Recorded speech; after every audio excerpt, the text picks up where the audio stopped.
Alors, interro surprise, Léon. Est-ce que tu as le droit de. Est-ce que quand tu as mis un vêtement à l'envers, tu dois te changer d'habit? Tu dois le remettre à l'endroit ou bon, l'important c'est déjà bien qu'on soit là. Hmm. On a dit c'est le Tamid Racham, lui il doit se changer. Parce qu'on a dit même un vêtement qu'on ne voit pas à l'extérieur, il faut le mettre à l'endroit. Mhm. Maintenant, est-ce qu'on a le droit d'enlever deux chaussettes d'un coup?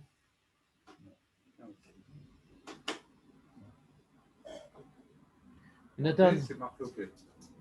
Les bêtes, franchement. voilà, enlever on est Mekel. Enlever on est Mekel.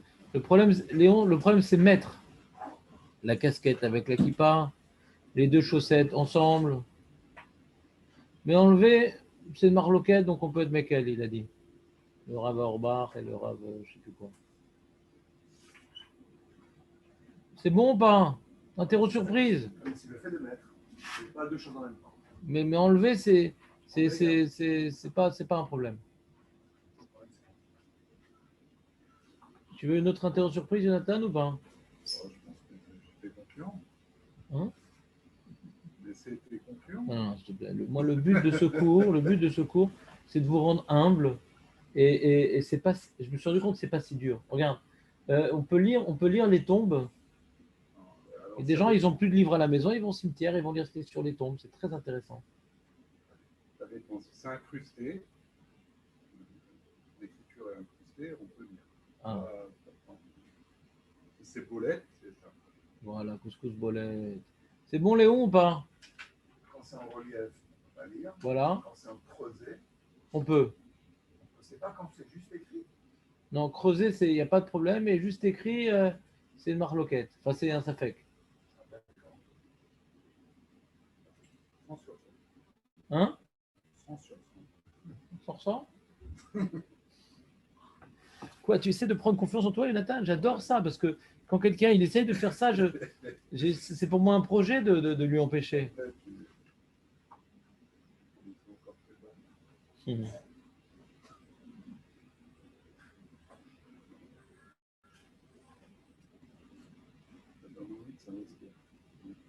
De quoi, quand je brise?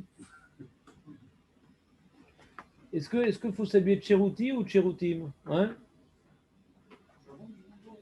Ah, comment ça va bien alors? J'avais mis en fin de compte. Bon, pas cher. À notre époque, on a dit que c'est moins un problème. À l'époque, les gens qui étaient précieux au niveau de leurs vêtements, c'était vraiment ridicule quand. Voilà, très bien. Donc on est au Seif. Seif Dalet.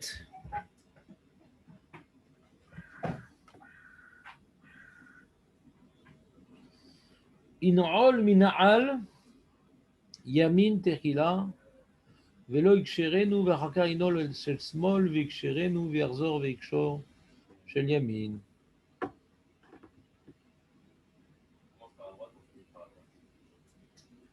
Pourquoi?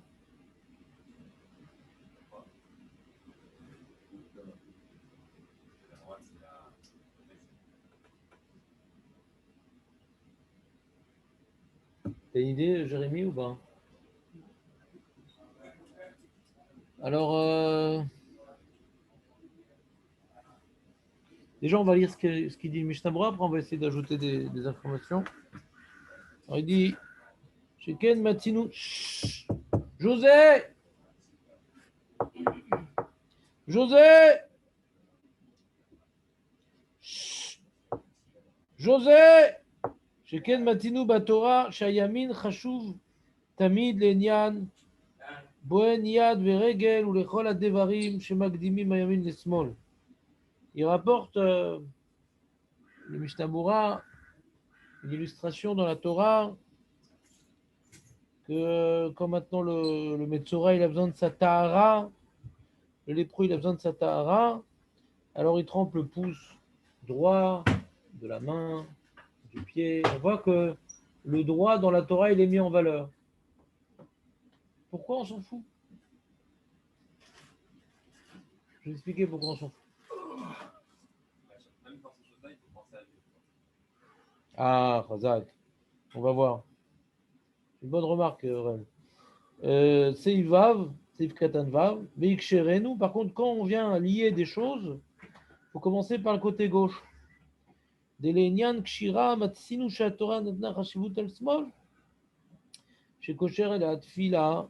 Sheliad, Mazet Tfila, Sheliad, Tfila, Sheliad. Tfila, Sheliad. Une Tfila, deux Tfilines.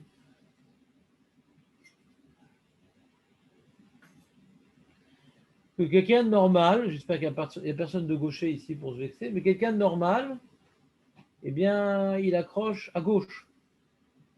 D'accord? Ça, c'est quelqu'un de normal. Mais quelqu'un de gaucher, il accroche à droite. Alors, s'il est gaucher, quoi, il mettra d'abord les lacets du côté droit.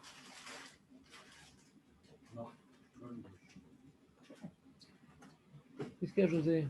Tu changes déjà de place, enfin, ça après 10 minutes. Hein? Je te vois pas. Ah, C'est pénible. ouais, je comprends. Plus pour moi. Ouais, je comprends. Je comprends que c'est un problème. Ubin Palot. Anne Pelaot, c'est quoi Anne Pelaot?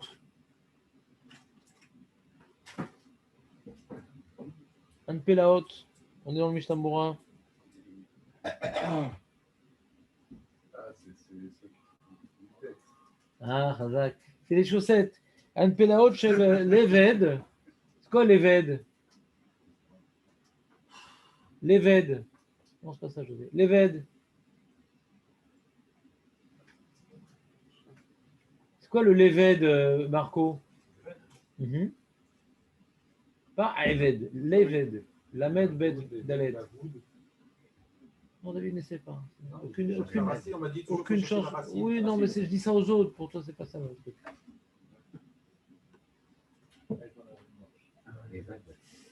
Reste humble, David. Dans l'anonymat, Ça dit quelque chose, Jérémy, l'Eved? Un peu d'Ulpan ce matin. Le feutre. Le Feutre.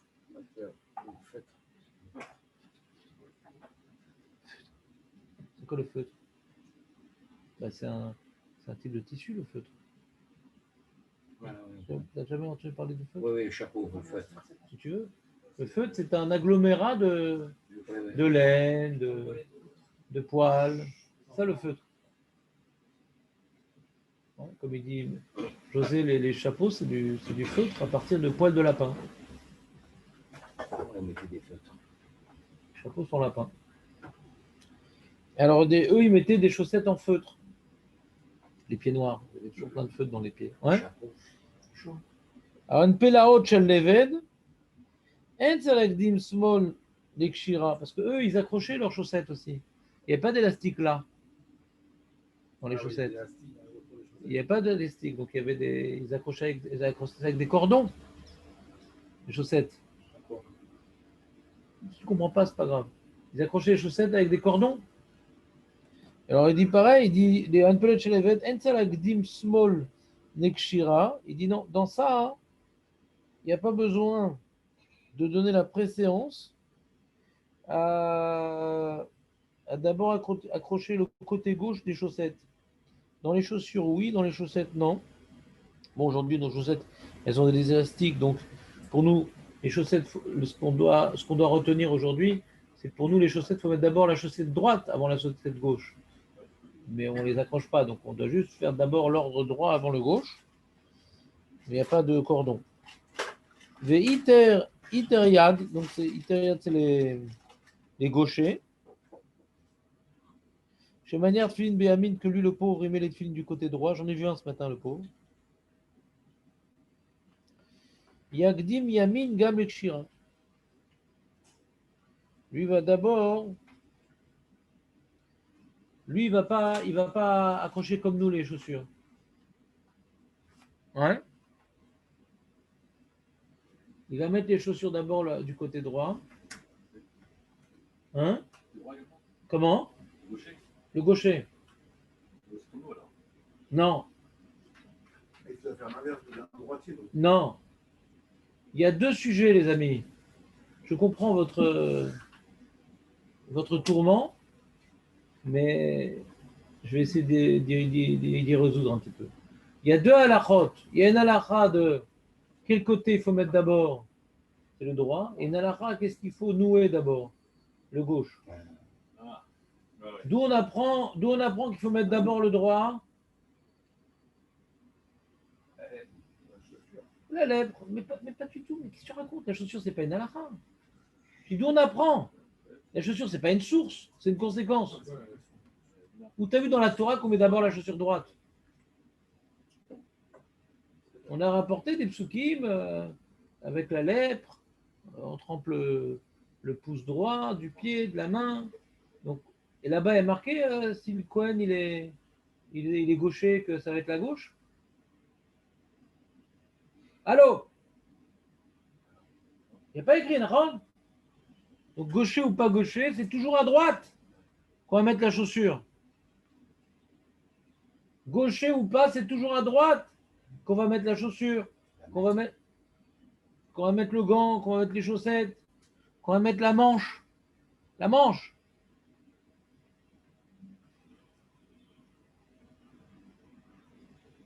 La boule caisse aussi. D'abord du côté gauche, du droit, après le côté gauche. Mais par contre, par rapport au sujet de nouer, là on apprend ça de où qu'on noue d'abord le côté gauche. Les tefilines. Et là ça dépend gaucher ou droitier? Dans les tefilines, ça dépend gaucher ou droitier? Pourquoi ça dépend? Pourquoi un gaucher il n'a pas les mêmes halakhot que nous? Genre, les gens de gauche ils mettent même pas les tefilines. Donc pourquoi ça, ils n'ont pas les mêmes halakhot que nous?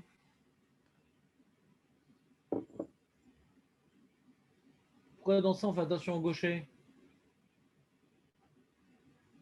Non les amis, il n'y en a pas. Il y en a pas. D'où on apprend que dans les tefilines, un gaucher il est différent d'un juif normal. Il y a des chats.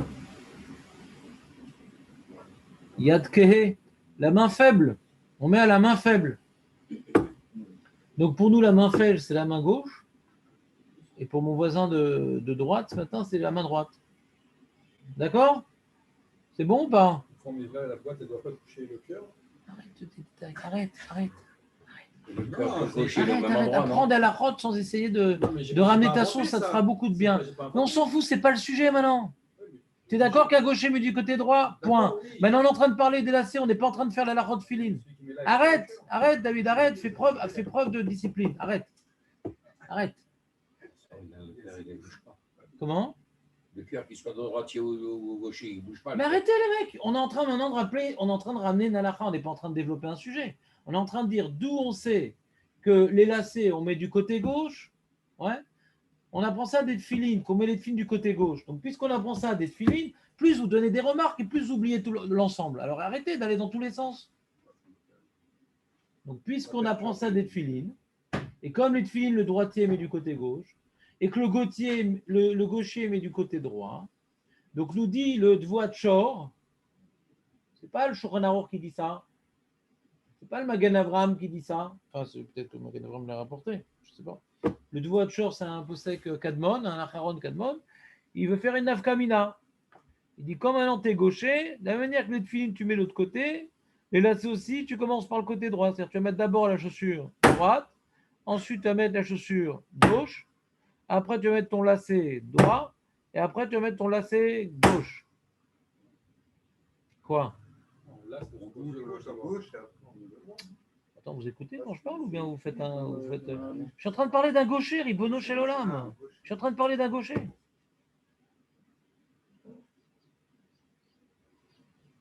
Gauche, droite, gauche, droite. D'accord? Ah, ils ont demandé, Marco surtout, il a dit, mais attends, mais le gaucher, pourquoi il met d'abord la chaussure du côté droit? Il est gaucher, il devrait d'abord mettre la chaussure du côté gauche. C'est quoi la réponse? Il a demandé, Marco, pourquoi le gaucher met d'abord la chaussure du côté droit? Il devrait de la même manière mettre la chaussure du côté gauche. C'est quoi la réponse? C'est quoi la réponse? Pourquoi par rapport au lassage, ça dépend du droitier et du gaucher, et par rapport au métage, ça ne dépend pas du gaucher et du droitier? Jonathan, pourquoi? On vient de le dire. Et pas plus tard que maintenant. Parce que la source de l'enseignement n'est pas le même. Pour lasser les chaussures, on apprend des tefilines. Et pour mettre les chaussures, on apprend du Metzora. Et Metzora gaucher ou droitier, c'est toujours à droite. Alors que les tefilines, ouais, ça dépend des gauchers ou droitiers. Non, la deuxième couche de peinture, elle tient mieux. C'est quoi le tar? S'il faut 3 couches de peinture, je vous conseille de mettre du carrelage. Comment? C'est quoi le tar? Il vient de le dire, Jérémy. On fait tout en différé aujourd'hui. Il vient de le dire. Il y a des rats.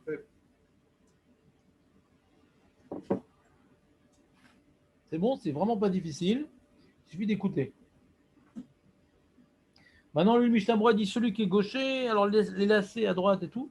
Bon, le Halacha Berurah lui dit, il dit non, il faut être et gaucher de la main et de gaucher du pied. Comment tu sais que tu es gaucher du pied, Marco? C'est ça. Et avant l'invention du foot, comment vous pouvez savoir? Alors moi, j'ai dit à partir de cet Halacha, c'est pour ça que le foot a été inventé. Mais sinon, avant le foot, je ne sais pas comment on pouvait savoir qu'on était gaucher du. Non, ça c'est chez l'agent immobilier. Mais le. Pousse quelqu'un, il regarde le premier pied. Ah ouais? Comme ça que ça marche? Bon, je sais pas. J'entends vos théories, je sais pas si c'est vrai. Moi, au foot, je suis gaucher. Ah bon? Ouais. Ah ouais. Non, je suis nul. Ouais. Non, mais au ping-pong, tu joues comme un droit. Non, j'ai marqué une fois un but. Non, contre mon camp, bien sûr.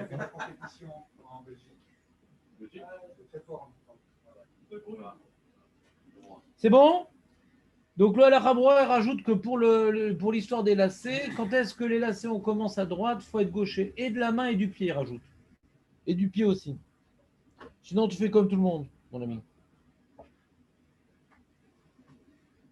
Alors, cette préséance du côté droit, elle n'est pas uniquement dans l'habillage. Quand tu vas prendre la douche, par exemple, et des fois c'est vraiment nécessaire, eh bien, tu vas d'abord te laver le bras droit. Et après, tu vas te laver le bras gauche. Et d'abord, tu vas te laver le pied droit. Et après, le pied gauche. Et comment tu fais pour la tête? Non. Et que quand tu vas te laver, tu vas d'abord laver la tête. Non, c'est faux. D'abord la tête? C'est vrai, ils me disent le mec en plus. Comme ça, c'est écrit dans les post-it, qu'est-ce que je fasse? Il n'y a pas pourquoi. Regarde, essaie de retenir. J'ai retenu. Voilà, très bien. Alors, pas pourquoi. Pourquoi la tête, d'après toi? C'est le membre le plus important du corps, c'est tout. Je ne sais pas pour tout le monde, mais pour moi, je pense que c'est important, la tête.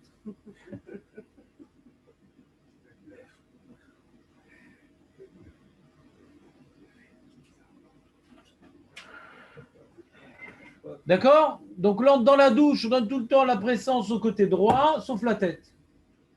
On met d'abord la tête. Alors, pareil, quand on s'habille, d'abord la manche droite avant la manche gauche. Et d'abord la kippa avant de s'habiller. D'abord la kippa.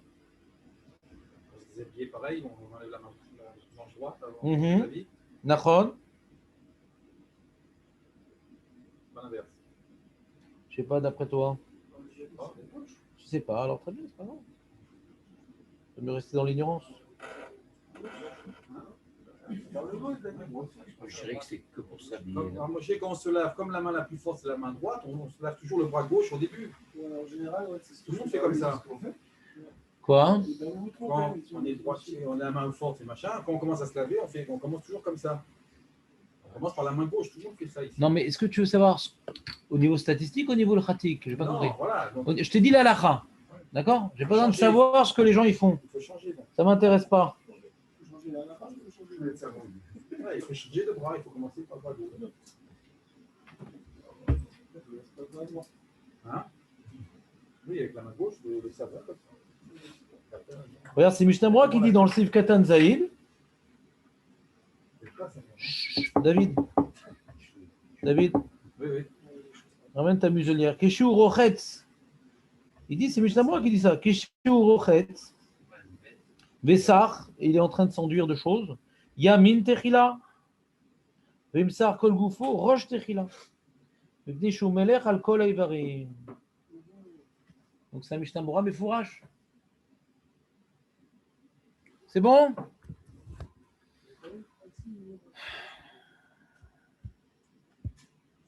Est-ce que c'est Blair, Benjamin, c'est clair? Pourquoi? Pourquoi sur ce sujet particulièrement?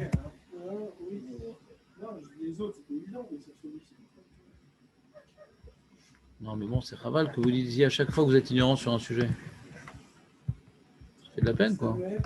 On est là pour apprendre. Pour attacher, Rav. Pour attacher, Pour Rav. attacher, le droitier commence à droite, le gaucher commence à gauche. Non. Bah non. Ben non. D'où on apprend l'attachage?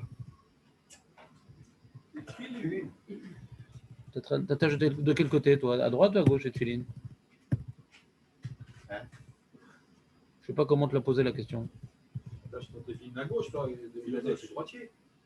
Oui, je suis droitier, oui. Alors, tu mets tes filines, tu les mets. Oui, oui, oui. Alors, Ah, pourquoi tu veux mettre les lacets à droite, d'abord? On apprend le laçage des tefilines, je n'ai pas compris. Ah oui.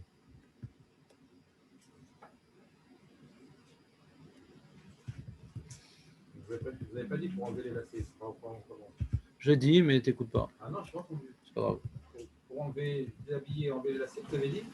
Ouais. Non, non, même là, j'ai entendu.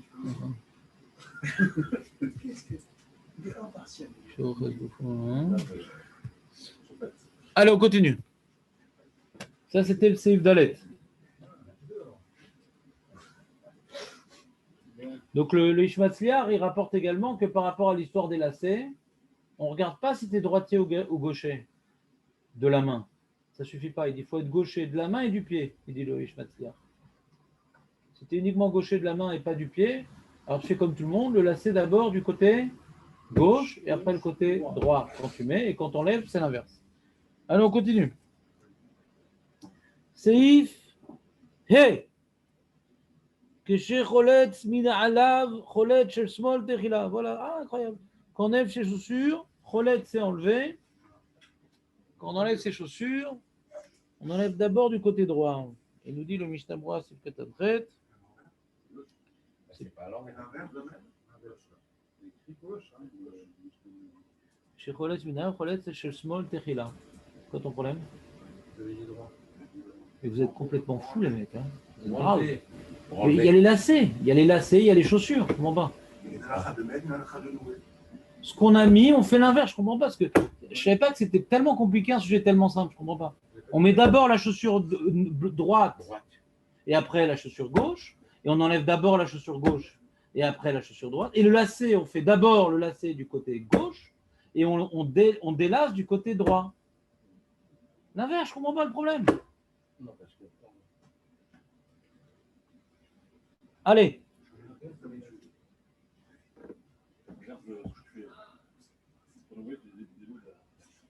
Allez, on continue. Seif et on l'a vu. Seif Vav. Assour l'air bekoma zekoufa. Velo iler dalet amod begilouy arosh veivdok nekavav. Et il dit le Rama, veillez chassé kol goufo velo iler ki yachef. Il faut couvrir son corps. Il ne faut pas marcher pieds nus. Vergil atzmo les fanot, boker verev. D'aller aux toilettes le matin et le soir, il faut s'habituer. Chez Zrizout venekiut. C'est d'être zariz et d'être propre. C'est très bien d'être constipé. Très bien. Alors, Assour, l'élère bekoma zekoufa. De se tenir comme un coq, la tête haute comme ça, arrogante, orgueilleuse.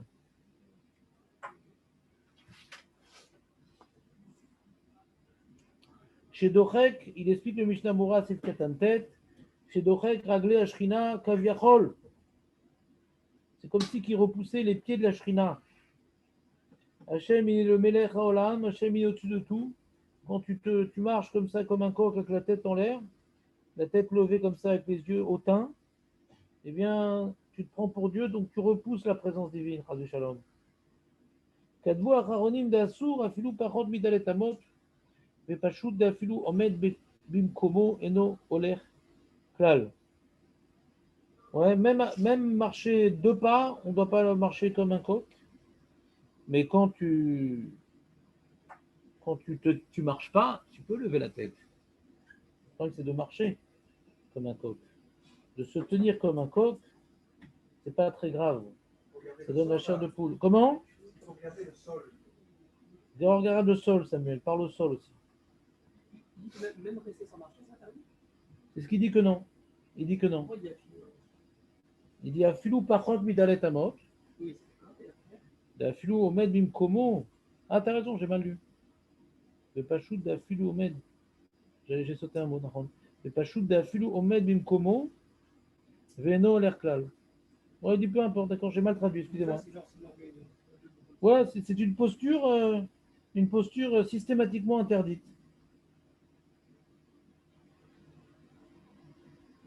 Alors les poskim, ils rajoutent à cet enseignement du Mishnah Bora, ils disent, la Chabura, il dit, mais il ne faut pas non plus marcher comme un bossu. Il ne faut pas être quasi modo, hein? Parce que là, c'est non plus, tu vas te prendre des poteaux, puis tu te la joues aussi, quoi, c'est-à-dire un peu.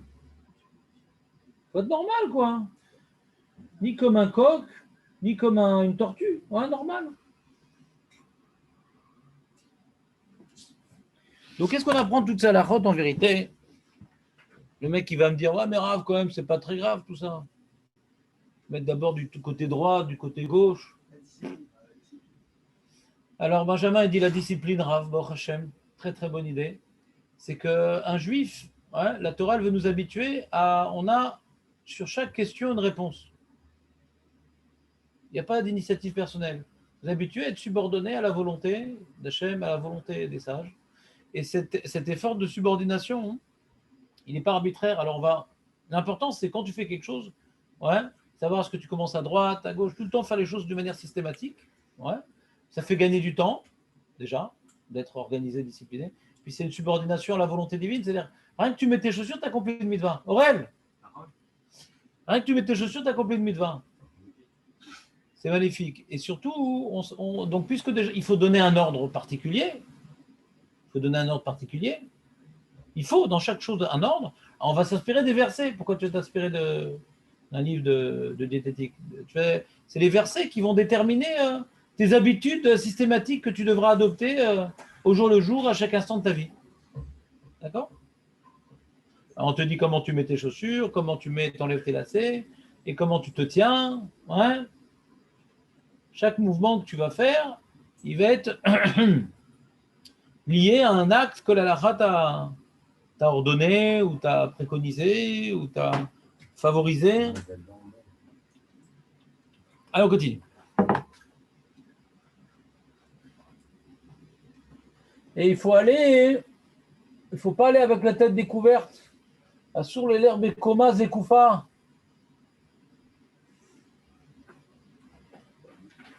Vélo hilaire,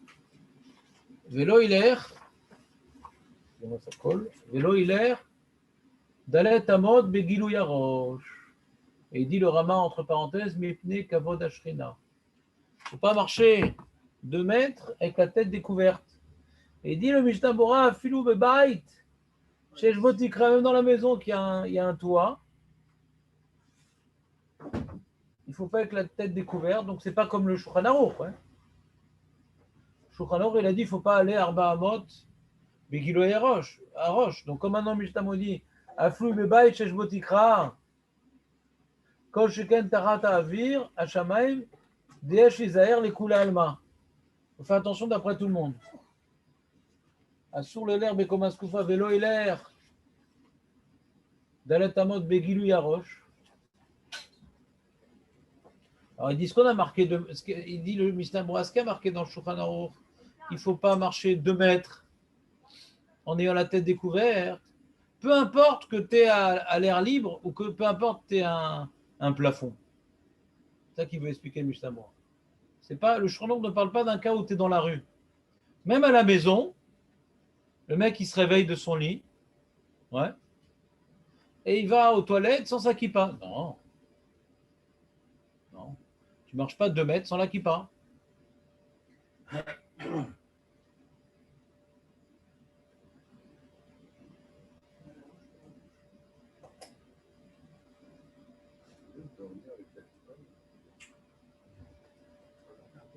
C'est le shla.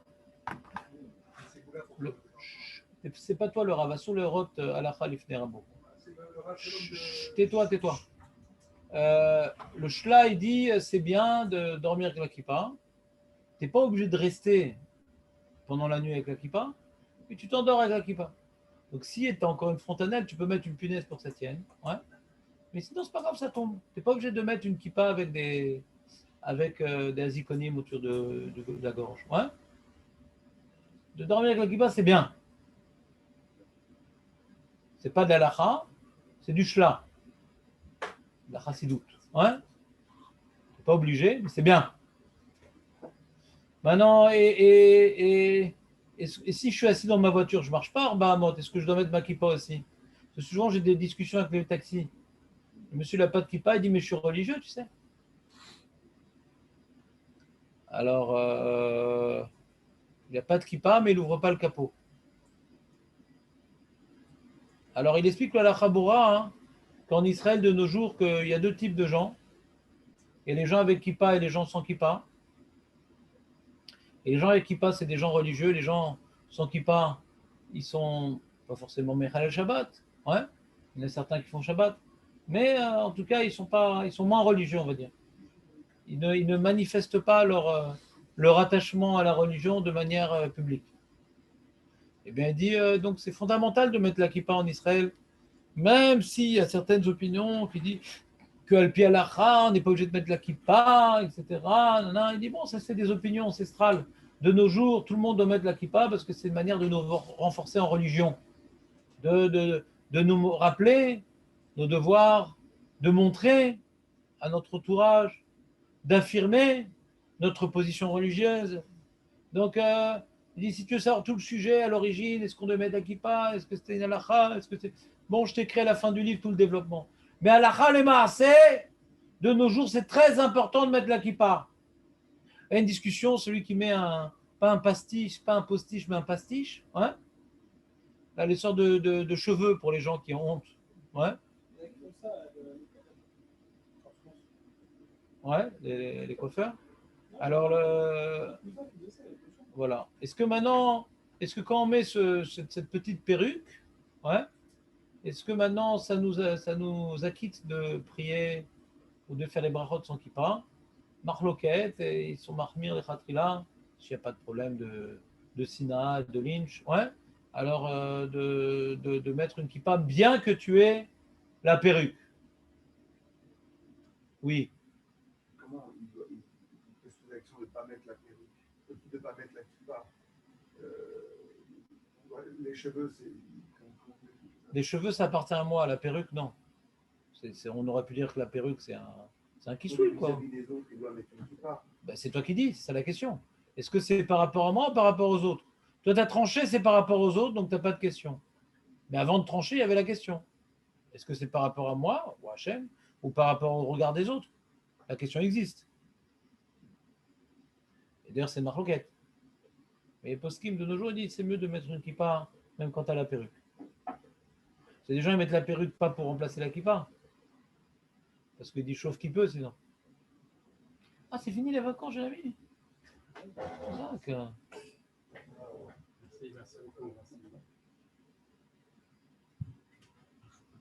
On a fini ce qu'on voulait finir ou pas?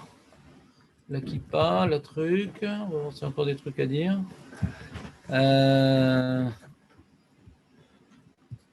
Voilà. Oui.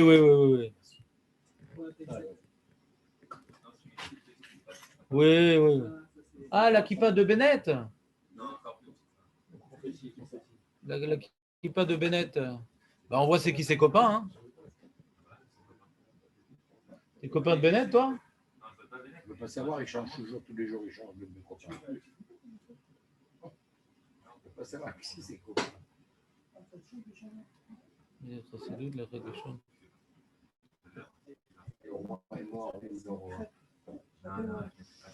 Mimidat Rasidut, je vous lis le Rav David Yosef. Mimidat Rasidut, il est kol ish misraël ilvosh kova ou kippa mechasim et kol arosh ou et rubo. Mimidat Rasidut, il faudrait un truc qui couvre toute la tête. Ambiance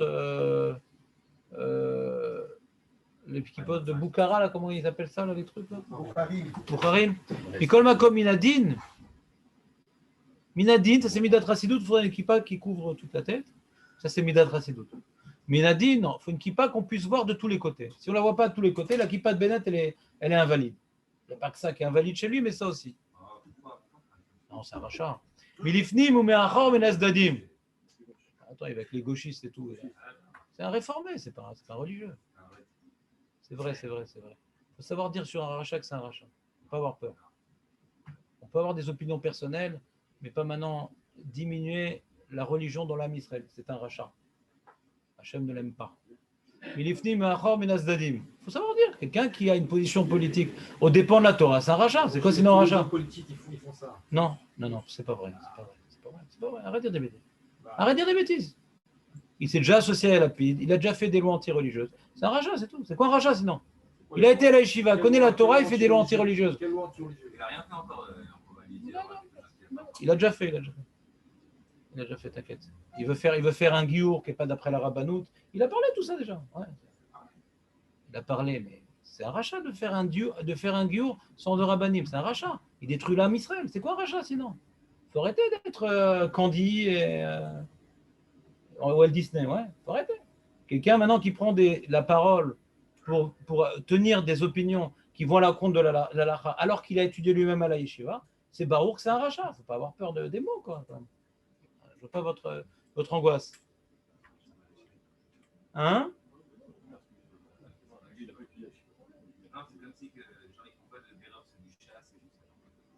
On peut faire des erreurs, mais pas. Mais ils demandent au rabbanim avant de faire des erreurs. Ils ont laissé faire Méron, des choses comme ça. Ils ont laissé faire Méron. C'est quoi ces ch'touillottes? Ils ont laissé faire Méron. Quel rapport? On parle maintenant de dire un discours qui va contre la lacha. Quel rapport maintenant qu'on fait des erreurs? Je ne comprends pas le rapport. Mais ce n'est pas des erreurs. Il peut demander à un rab, est-ce qu'il a le droit maintenant de vouloir pour l'âme Israël une conversion qui ne passe pas par la rabbanout? Ce n'est pas une erreur, c'est une opinion de rachat. Ce n'est pas une erreur, c'est une opinion. Moi, je ne suis pas d'accord avec les net. Non, mais il ne faut pas avoir peur de dire que quelqu'un il est rachat. Il ne faut pas avoir peur. On voit dans la Gemara, on voit dans le Shulchan Aruch, on voit dans le Rambam. Il faut savoir dire ce qui est dit. Il ne faut pas maintenant être gauchiste, universaliste, et je ne sais pas quoi. C'est-à-dire des gens maintenant qui parlent contre la lacha, ouais, alors qu'ils ne sont pas Tinok chez Nishba, c'est des Rechaim. Il ne faut pas avoir peur de dire ça. Quelqu'un maintenant qui commet des erreurs mais qui n'est pas lié à la lacha, bon, c'est pas un rachat, il s'est trompé. Quel rapport? Je ne vois pas du tout comment dirais-je, le rapport entre les deux sujets. Mais tu n'aimes pas qu'on dise qu'il y a des gens qui sont Rechaim, tu as le droit, mais moi je dis qu'il faut savoir le dire. Ça fait partie de mon enseignement. Il ne faut pas avoir peur de prendre position par rapport à des gens qui prennent position contre la Torah. Un homme qui aime la Torah doit se sentir agressé quand la Torah est agressée. Quand tu vois quelqu'un qui viole une petite fille, c'est un rachat ou c'est pas un rachat? Alors pourquoi une petite fille ça te choque et quelqu'un maintenant qui veut changer la Torah dans la Missal ça ne te choque pas? Pourquoi? Un mec qui viole à tout vent, c'est un rachat ou c'est pas un rachat? Ah, pourquoi ça nous choque plus que quelqu'un qui veut changer la Torah? Je ne sais pas pourquoi. C'est peut-être un manque d'Irat Shamayim. Ce qui me dérange, parce que j'ai des filles, alors je le vois d'un côté, mais ce qui attaque Hachem, ça ne me dérange pas. Mais ce qui risque de porter atteinte à ma vie, ça me dérange. C'est un problème. C'est un problème d'Ashkafa. Il faut savoir se sentir personnellement agressé quand la Torah est agressée. Par quelqu'un qui la connaît, bien sûr. Par quelqu'un qui la connaît, qui l'agresse, il faut sentir qu'on est nous-mêmes agressés et que ma vie, elle ne vaut pas grand-chose devant la disparition de la Torah pour le Ham Israël.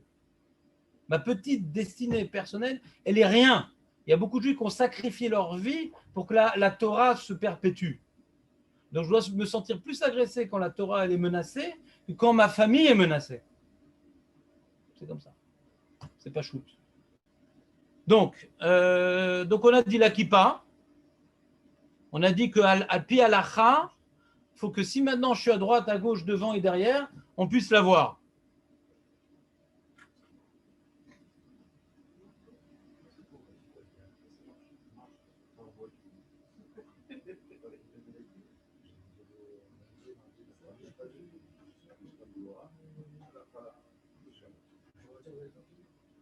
Oui, on a fait, oui. Bien sûr qu'on a fait. On a fini le marais d'Iskin d'ailleurs. Mikol Sheken Shero, il a Achmir basé, il dit Raoui Venachon, on finit l'histoire. C'est finalement assez grand. Comment? La kippa assez grande pour que j'en puisse savoir, donc finalement c'est pour les autres. Si tu veux, tu peux l'interpréter comme ça. Là, quoi. C'est pour toi, quoi, que ça puisse être vu. Hein. C'est pas pour les autres, c'est toi qui la mets, c'est pas eux qui la mettent. C'est ton affirmation religieuse, elle doit être vue. Mais c'est ton affirmation. Léon? Ça rejoint un peu la vie de Léon, tu le mets pour les autres. Alors, Mais attendez, lui il trouvait que c'était pas chaud. Je dis il y a une question et on la tranche. Vous avez juste oublié le dialogue. Lui il a dit c'est pas shoot. Je dis il y a une question et elle a été tranchée. C'est pas qu'il n'y a pas de question.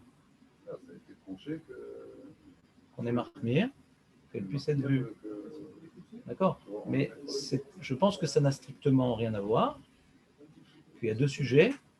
C'est même que la mitzvah elle est pour moi, le fait qu'elle ne soit pas vue de tous les côtés, qui dit que je me suis couvert la tête? Je me suis couvert la tête. Sans parler des autres. De mettre un cheveu sur mes cheveux, je me suis couvert la tête. Il y a aussi une notion, je me suis couvert la tête. Quand on dit maintenant ça peut être vu de tous les côtés, c'est pas parce que je le mets pour les autres. C'est qu'à partir de là, ça s'appelle que je me suis couvert la tête. C'est pas forcément que j'ai besoin que s'il n'y a personne dans ma chambre, est-ce que je dois me couvrir la tête? Oui. Donc c'est pas pour les autres. Ça n'a rien à voir. Mais si j'ai une kippa qui est tellement petite, ça s'appelle pas que je me suis couvert la tête. C'est tout. Pour que on dise que tu sois couvert la tête. Alors, Midat Rassit, on dit il faut que tu te couvres toute la tête. Ça, c'est Midat Rassit. Là, ça s'appelle couvrir la tête. Non. Le fait qu'elle puisse être vue de tous les côtés, ça s'appelle tu t'es couvert la tête. Si maintenant, quand tu la mets un petit peu en arrière, on la voit plus, devant, ouais, ou un peu de côté, on la voit plus de l'autre côté, donc elle n'est pas assez grande. Pourquoi? Parce qu'il faut se couvrir la tête. Et couvrir la tête, il faut que ça puisse être vu, même si personne ne te voit. C'est un chiour. L'enjeu, ce n'est pas les autres. C'est à partir de quelle taille ça s'appelle je me suis couvert la tête. Alors, il dit, on va finir sur ça. Raoui venachon l'arvosh kova, okipa mechassim et kol arosh, ou al kopen metrouvo, beshash et koré kretchema ben mitpalel. Mais quand on prie, ouais, ou quand on fait le birkat Amazon, là, il faudra mettre un chapeau, ou là, il faudra mettre. Je connais des gens qui ne veulent pas mettre de chapeau, ouais, ils ont le droit, mais ils ont quand même une kippa pour la prière. Une kippa plus grande, qui couvre toute la tête. Pas une kippa comme ça. Pas une kippa comme ça. c'est quoi la différence? Bah, c'est un moment où on doit avoir plus de Hirat Shamayim quand on prie que quand on fait un tennis. Ouais. Et le fait de mettre un chapeau, on en a plus. De mettre une kippa qui couvre toute la tête, ouais. Une kippa, oui, mais de mettre un chapeau. Mais ça ne joue pas. C'est ça un chapeau. Oui, mais ça ne donne pas forcément plus d'Hirat Shamayim que de mettre un chapeau. Rien ne donne plus d'Hirat Shamayim. C'est un effort qui va dans le sens que je prends conscience qu'il y a quelque chose au-dessus de moi. C'est symbolique. Tout est symbolique de toute façon. Même tu mets les tuiles, ça ne va pas donner plus d'Hirat Shamayim. Tout, tu peux dire, tu peux le faire de manière inintentionnelle, de manière recherchant l'enjeu. Tout, tu peux faire symboliquement ou dire non. Pourquoi je me couvre la tête? Parce qu'il y a quelque chose au-dessus de moi. Et quand je suis en train de prier, c'est pas comme quand je me promène dans la rue où je fais un golf. Donc je vais me couvrir toute la tête, etc. C'est un acte en plus. Tout ça, c'est symbolique. C'est ce qu'on a expliqué au début, de mettre ses chaussures à droite, à gauche. Symbolique, d'obéir, de faire les choses pour se raccrocher à un passou, etc. C'est vivre dans un cadre de présence divine. Donc, durant la tfila et le birkat Amazon, le kriyat shema, la tfila, le birkat Amazon, il dit Raoui venachon. Raoui venachon, ne pas se suffire de sa petite kippa. C'est quoi une petite kippa? C'est une kippa qui peut être vue des quatre coins. Et pour la tfila et le birkat Amazon, j'ai vu souvent des gens, ils avaient dans leur poche une grande kippa. Et la kippa des Breslev ou de Bukhara, ou carrément une grande kippa noire. Ouais. Donc c'est un. C'est la halakha ou c'est quoi ça? Je sais pas. Ouais, c'est le Rav David Yosef, ouais, qui rapporte Raoui Venachon. Raoui Venachon, l'arvosh, kova ou kippa, mechasim et kol harosh, ou al kol hapanim et rubo, בשעה שקורא קריאת שמע או מתפלל, ומכל שכן שראוי להחמיר בזה בשעת שמברך ברכת המזון. Pourquoi c'est compliqué? Bonnet, c'est que Shabbat qu'on n'a pas le droit de faire bonnet. Donc la semaine, tu peux faire ce que tu veux. Hazak, allez, on continue.